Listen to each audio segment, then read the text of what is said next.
Greetings and good evening, beautiful people. Thank you so much for joining us this evening. Hope you're having a wonderful day and peaceful week. Welcome to our live weekly YouTube readings of the final report of the California Reparations Task Force right here on CJEC, also referred to as CJEC YouTube channel. This is the only live reading of the California Reparations Task Force final report on YouTube. The final report of the first in the nation California Reparations Task Force is one of, if not the most important government reports about the Black American freedmen community since the Kerner's Commission report of March 1968 under the Lyndon B. Johnson's administration and less than 30 days prior to Dr. Martin Luther King Jr.'s assassination. Equally important is also the foundation for current and future reparations legislation in California. This report is nearly 1,100 pages, a total of 40 chapters, and we're bringing every page of it to you, chapter by chapter, every week on Thursdays at 7 p.m. Pacific time, right here on this channel, so that you are properly educated in your advocacy for reparations in California. Tonight's reading of the final report is presented to you as a community service with the support from the Reparations Organizing and Mobilizing Team at the Coalition for a Just and Equitable California, also known as CJEC. CJEC is California's leading grassroots organization born for reparations and reparative justice for Black American freedmen living in California.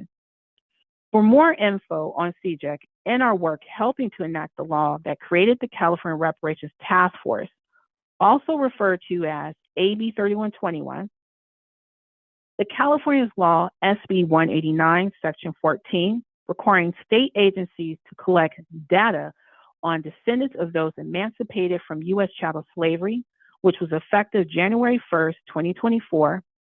And I'm proud to announce there's more to come this year by way of AB 2089, with data collection requiring every one of California's 482 cities and 58 counties to collect and disaggregate lineage-based data specifically for Black Americans, American freedmen, the descendants of persons enslaved and later emancipated in the U.S.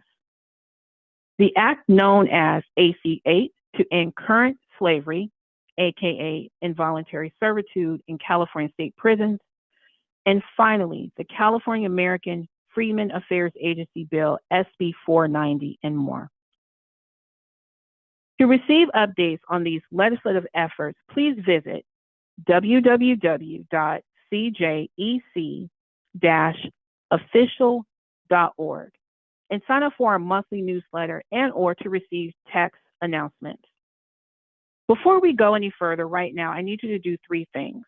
First, connect to our YouTube channel by liking this video, subscribing to our YouTube channel, and hit the bell for reminders so you don't miss out on anything. Second, get connected to us on social media by following CJEC on Instagram, TikTok, Facebook, and Twitter at CJEC Official. Finally, get informed and involved. To do that, visit www.cjec-official.org to sign up for current and accurate California reparations news and info on our Get Involved page and support our work by volunteering and/or donating. If you would like to donate, just click the Donate tab on the home page of our website. I would like to give special thanks to our amazing fiscal sponsor, the California Black Women's Health Project, located in Inglewood, California. You can learn more about our fiscal sponsor at www.cabwhp.org. By way of introduction, my name is Shanna Kim. I live in the Bay Area. I am born and raised in Berkeley, California. Both families have root lineages from Mobile, Alabama, and Tulsa, Oklahoma. And as you know, many of us have family all over this country due to the Great Migration. And I'm a volunteer reparations advocate with CJEC's Reparations Organizing and Mobilizing Team, also assistant lead for American Redress Coalition of California, ARC, Bay Area. The agenda for tonight, Chapter 30 of the final report of the California Reparations Task Force, titled Policies Addressing the Wealth Gap, on page 786. You can follow along in the reading, download tonight's chapter, or the full report yourself by going to our website, www.cjec-official.org/reports. Okay, we're about to get ready to start our reading, but before we do, I have some special thanks and announcements to make. First, as always, I like to give thanks to our good friends at EPM Media Group on YouTube for their live readings of the first California Reparations interim report issued in June 2022, chapters 1 to 13. You can watch their readings of the interim report on their channel at EPM Media Group on YouTube and on our website at www.cjec-official.org/videos. Second, for those of you who don't know, historic reparations legislation in California is here and more is coming. SB 490 is California's first lineage-based reparations-related legislation to establish the California American Freedmen Affairs Agency. The bill was introduced by State Senator Stephen Bradford and will move forward this year of 2024. To read the bill, visit www.cjec-official.org/advocacy. Third, as mentioned, more historic reparation bills are coming. Over the next several months, more reparation bills will be written. This is a critical time to be informed and be involved. During this 2024 legislation session, we'll see those bills introduced and start moving toward passage by majorities of both the California State Assembly and Senate. Now, this is very important. To pass reparations bills in 2024, we need 41 Assembly members and 21 senators to vote yes. This is why we need all of you to put heavy pressure on your representatives. When those bills are passed, we need our governor to sign the bill. So, to make reparations a reality in California, the math is 41 plus 21 plus 1. That's 41 Assembly members, 21 senators, and 1 governor. Again, 41 plus 21 plus 1 equals what? Reparations in California. Lastly, special thanks to CJEC's reparations organizing mobilizing team, specifically our volunteer final report readers. And without further ado, Chapter 30 of the California Reparations Task Force Report. Chapter 30, Policies Addressing the Wealth Gap. Policy Recommendations. This chapter details policy proposals to address harm set forth in Chapter 13, the wealth gap. Fund and conduct a study to calculate the overall racial wealth gap in California. Encourage the federal government to use the national racial wealth gap to determine federal level reparations. In 2019, the Federal Reserve Survey of Consumer Finances, a national survey, found that white households hold 87% of overall wealth in the United States, while African American households hold only 3%. In 2019 dollars, the median white family held $184,000 in wealth compared to only $23,000 for the median African American family. The wealth gap may be even starker once the data is disaggregated further among the general African American population. In fact, some figures indicate that the wealth gap has worsened over the last few decades. Some economists note that the wealth held by the typical African American household compared to the typical white family has remained at nearly the same ratio as it was in the 1960s. While there was an observable closing of the gap over the last 150 years, that closing stopped after 1950. Since the 1980s, the wealth gap has widened again as capital gains have predominantly benefited white households, while income convergence has wholly stopped. To address the racial wealth gap, the task force recommends the legislature enact a number of policies to address the effects of discrimination across housing, education, labor, creative and cultural life, and other areas. Moreover, in Chapter 17, Expert Economic Calculations, the task force provides preliminary calculations to estimate the losses due to discrimination based on several key categories of atrocities, including health harms, mass incarceration over policing, housing discrimination, and devaluation of African American businesses. In providing the preliminary estimates of losses in Chapter 17, the task force focused on particular areas appropriate to fulfill the statutory mandate of AB 3121 and enable a more detailed and comprehensive response to the particular harms experienced by African Americans in California.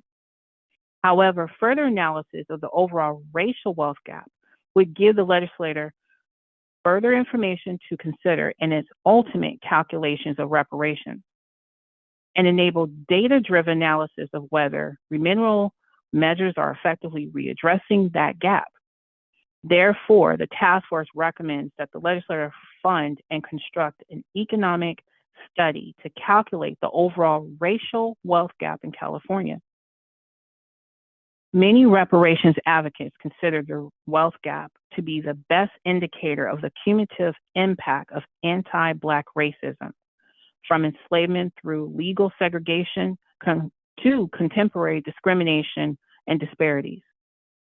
The racial wealth gap represents the total cost of the injuries to African Americans and benefits to white Americans caused by this nation's long-standing policies of discrimination.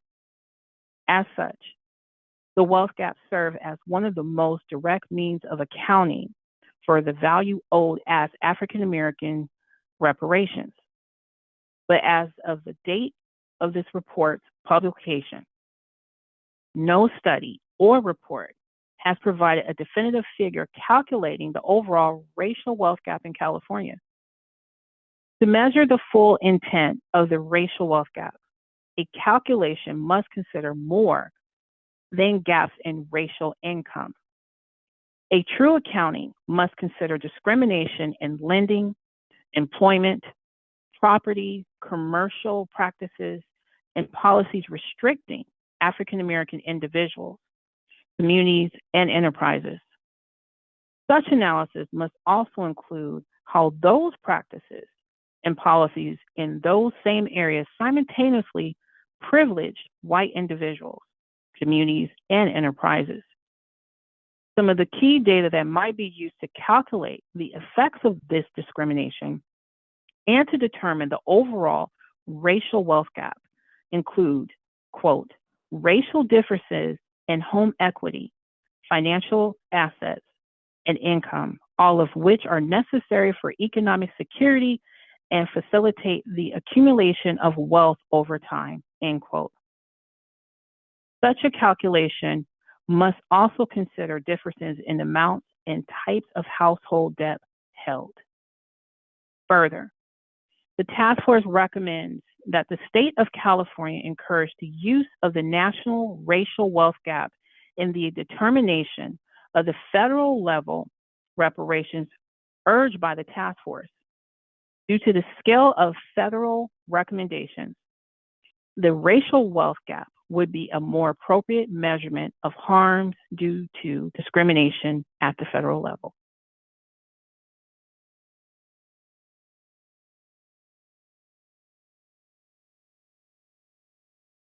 And that will conclude the policies addressing segment of the final report.